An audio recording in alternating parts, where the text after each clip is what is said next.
All right. 3, 2, 1. Sengoku Dao. Dao. All right. Thank you. All right. Today we have special guest from Singapore. We have the co-founder from the Food Starter, Jeremy. Yes. Thank you very much for your time today. Thank you. Yeah. And we have the blockchain officer from Food Starter, Leslie. Thank you. Thank you for having me here as well. Thank you. Yeah. So today, I would like to ask you a question on behalf of a lot of JP Web3 fans here in Japan. And I'm sure you are working on the project right now. So maybe, can we start from maybe introducing yourself, how you got into Web3 space? Yeah, can we start from there? Sure. So I have been a blockchain consultant for many companies and many projects since 2015. And so, I mean, it's a natural progression for me to go into the Web3 space because of the advent of NFTs that has created that opportunity, right? So that's where I put in the extra learning that we had to do in the last 2 years or 3 years to see how this actually became more of a business model for most of the blockchain companies as well. Yeah. Right. Thanks for sharing that. So you guys are both, in Web3 space right now. What was your career kind of like getting before into crypto space? Maybe can you share some of your story before Web3 space? Yeah. Right. So before I started going into Web3 space, actually I am still in coaching in terms of financial education in stock and options. I'm been from hedge funds before, hedge fund compliance, from fund administration. And that is where I'm very exposed to many traditional investment instruments. But of course, we cannot forget about cryptocurrencies, blockchains, NFTs, and many others, right? And of course, with the exposure from Leslie over here, I got to know more about Web3 as well, right? So being an investment officer over here is very important to get ourselves updated. And especially in terms of Web3, it's all about security, all about how we can connect efficiently, right, in the Web3 space. So therefore, my understanding is that from my experience from the traditional market, people are now moving into the crypto market, right? The digital market itself. It's important that we have to use the latest technology and security to help us in our investment journey itself, right? And then from there onwards, that is how I got myself really connected into Web3 space. Maybe Leslie, you would like to share about yourself? Yeah. So I've when I first started off, I was helping a lot of businesses, startups. So kind of an entrepreneurial, aspect for a lot of businesses. Some of the industries that I was very close to was the construction industry and the interior design industry. So I was in interior design for almost like 19 years before I actually switched to going to the next big thing that, 7 years ago when I decided to switch trades and jumped on the big bandwagon on cryptocurrencies back then. And right now, this is where I am basically after 7 years of, doing a lot of entrepreneurship, with projects and founders together. Yeah. That's really great to know from both of you. It's just my little curiosity. Sorry, when was your first any investment in crypto, like either Bitcoin or anything? When did you guys meet these coins? Can you share a little story? Yeah. For Jeremy or for myself? Whichever. I can go ahead first. So I started in about 2016, around that range. 2016, I started in 2016. Broadly because I was venturing into a friend in Malaysia, a business over there, more into branding. But then because we got connected to blockchain, more of a Bitcoin VC itself. So I'm in VC for about 3 to 6 months, around that range. But because of the crypto winter that came in, right, I didn't stay too long there. But then because of that, I got quite a bit of, even my salary is paid by Ether, right? So that is how I got more into cryptocurrencies at that point of time. Yeah. Great. So you were in Web3 space back in 2016 already, right? Not exactly Web3 space. It's just the usual, how we call it, transactions of salary or, payments and then all that. Not exactly Web3 yet. Yeah. So that's my side. That's cool. So now, talking about this food starter, your project right now. Let's talk about this project. So maybe can you please describe to JP Web3 fan about this project and its concept and its vision? Okay, I can take on that part. So we are from Food Starter, right? You can see on my display over there, on the top right-hand corner of my display is the incubator and fundraising, right? But exactly what we are actually a leading Web3 platform specialized in NFT marketplace architecture, backed by real people, real asset, real businesses, play to earn tokenization and sales of produce returns, right? So we are largely involved in the food business. We are able to tokenize the food, any kind of food-related items from farming, right, to urban farming, to manufacturing, so and so forth, so that people know where is the source of the food.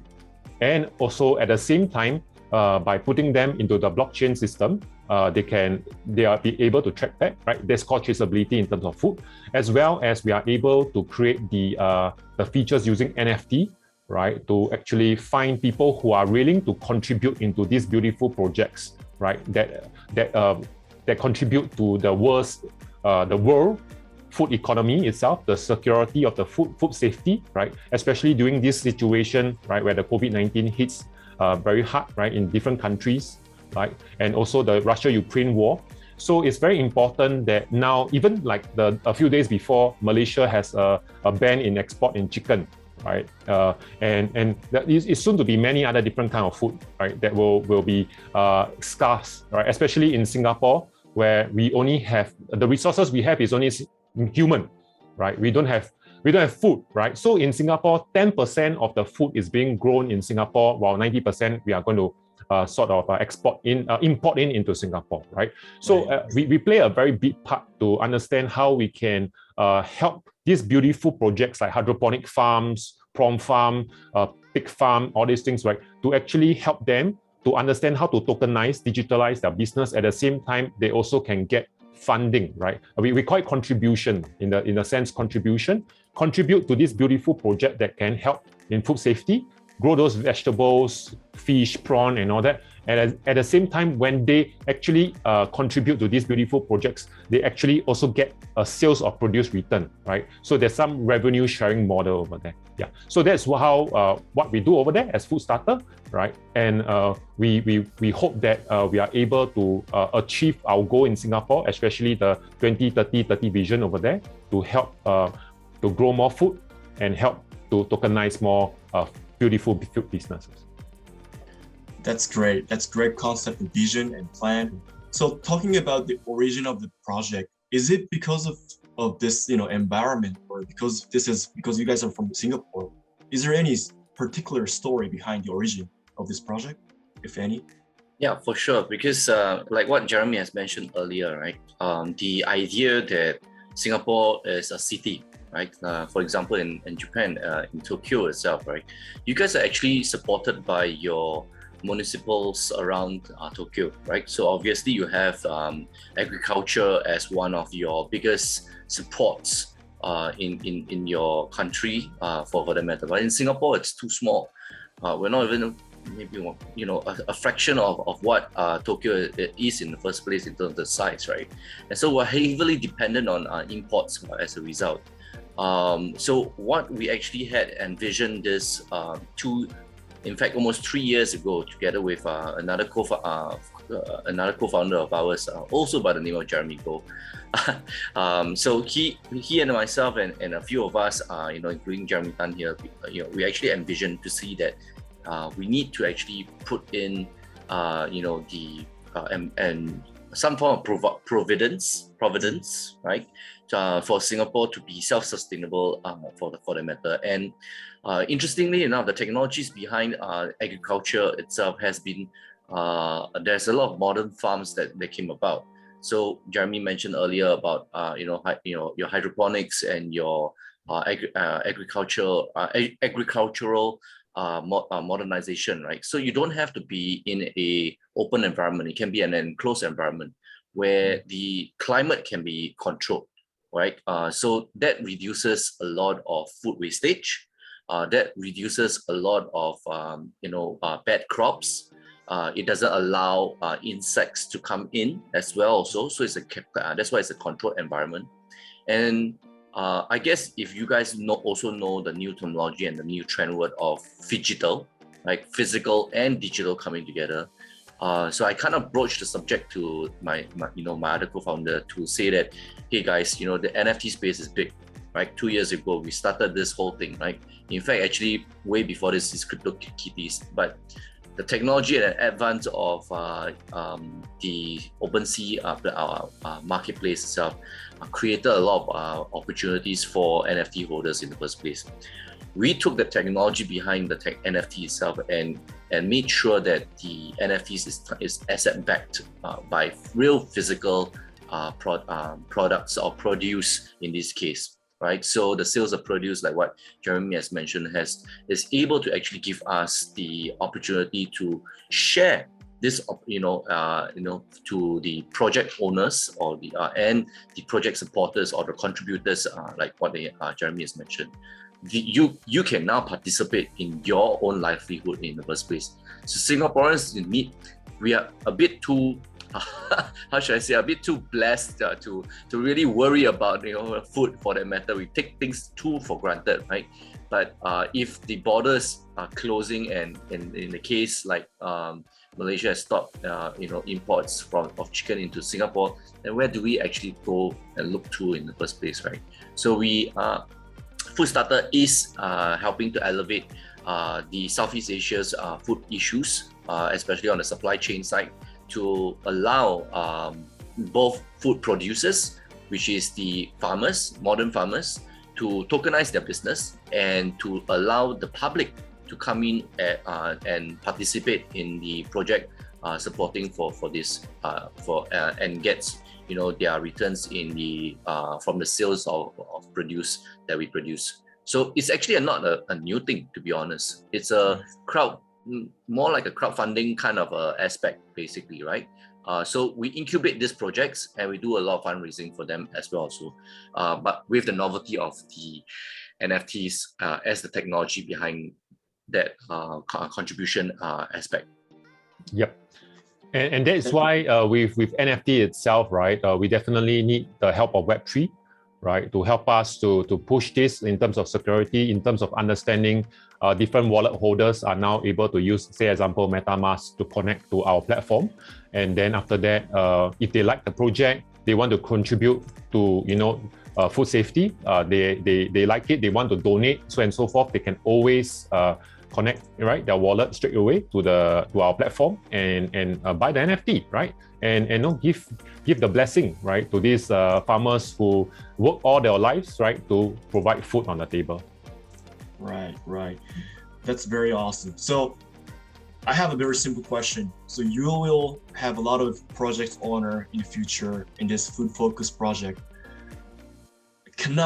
How can I be involved in this project? For instance, as a Web3 user, can Japanese Web3 community can be part of this whole project in somehow? Maybe can you describe that part? Yeah. Yes, sure, definitely. So with the help of blockchain, with the help of Web3 as well as NFT itself, right?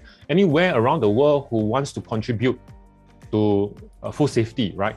We can even tokenize farms in Japan, right? If they want to say, hey, they are looking to grow, right? Because cash is king, right? You need to scale the business, you need cash, right? And therefore using the NFT, right, they are able to find contributors from Japan, from Singapore, from Malaysia, from any parts of the world to actually buy an NFT, right? At the same time, they get back their principal and a portion of the revenue share. I say it's a win-win situation, right? In the past, in the traditional world, people are not able to trust the system because in the traditional world, they have to go to the banks to get it. And normally they are all for the rich, right? Because the banks only provide such high return instrument to the richer community, right? People who are high net worth are able to do that because the bank do the compliance, the bank do the KYC AML to make sure that these projects are, are reliable, right? To be invested in.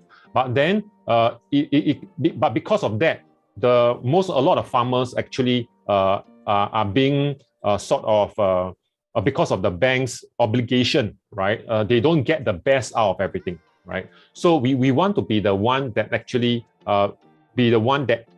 create that trust, right? Instead of banks, anyone in the world can actually invest, not only the high net worth, right? Say for example, we have a project which is in the pig farms, right, in Philippines, right? It's giving about 20% return, right, in terms of sales of return per year basis. I say this is a beautiful instrument, right? And the project owner is able to do that because we have already done our KYC AML, we have already looked through their business model, we have already understand and onboard them, right, into this platform, right? So we create that trust because it's run by real people, real business, and the NFT they are buying is the pig, right? If the pig die, the project owner will replace the pig, right? So it's almost, I won't use the word guarantee, right? Nothing is guaranteed in the world. There's one flood come in, the pigs all die as well, right? There is always risk, right, involved. But then, of course, there are other measurements like insurance that can cover, right, all these cases. So what we're trying to say is that the NFTs that we are actually building upon the system are backed by real people, real asset, and real business. And therefore, there is real value to an NFT, right? Not your traditional just art painting or wine, right? It's all about now we can use agriculture, right? And assets from the agriculture business to back the NFT. Right, okay. Thanks for sharing that part. So in the future, a lot of, let's say, Web3 users will see a lot of projects in the marketplace. How would you guys filter those new projects coming into your platform? Is there any specific measurement or filters how, incubating new good project? Maybe can you share that part? Yeah. Okay, I'll also continue to take on about that part because I'm from the investment side, right? The blockchain side must ask Leslie. Leslie is very good at it. I'm more on the investment side. So that question is actually targeted more to me, right? So we are creating an onboarding process, right, that takes in a lot of information in terms of, say, for example, their financial statement, their business profile, their cash flow statement. We also want to know whether are they part of a value chain, right? Value chain meaning that where are they? Are they in an association, right? Are they part of a community, right? What happens if, do they have a distribution partners that can distribute their supplies, those things that they grow, right? So a lot of things are factoring in the business, right? And most importantly, they have already have best of all is that they already have revenues coming in, right? So they are not depending on us to just do a new business, right? If they want, also can be done. But then we need to incubate and the risk is a little higher, right? But then those existing business that want to scale, right? They have all those data to pass to us.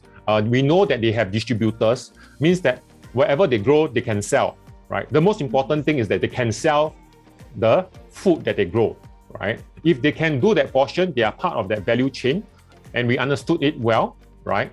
Then we actually reduce the risk significantly, right? And therefore, that is how we are going to onboard them. We have a few layers of approval, right? From onboarding, right? All the way to listing or minting the NFT onto the marketplace, right? So we need to know what is their capital request, right? Per NFT, how they are going to fractionalize, right? If they are looking for 600,000, how many tokens they want to create, right? How many NFTs, right? And then does it make sense, right? In that way, what is acceptable in terms of people contributing, right? Not everybody can contribute 10,000 USD, right? USDT or BUSD, right? Some people will maybe comfortable with 2,000 or 3,000 BUSD, that kind of stuff, or maybe 1 Ether, example, right? So that is how we are approaching that. And in the near future, we also will be looking at AI, right, to help us to identify potential information that is critical in terms of, say, for example, potential flood, potential volcanic actions, or all the natural disasters kind of base.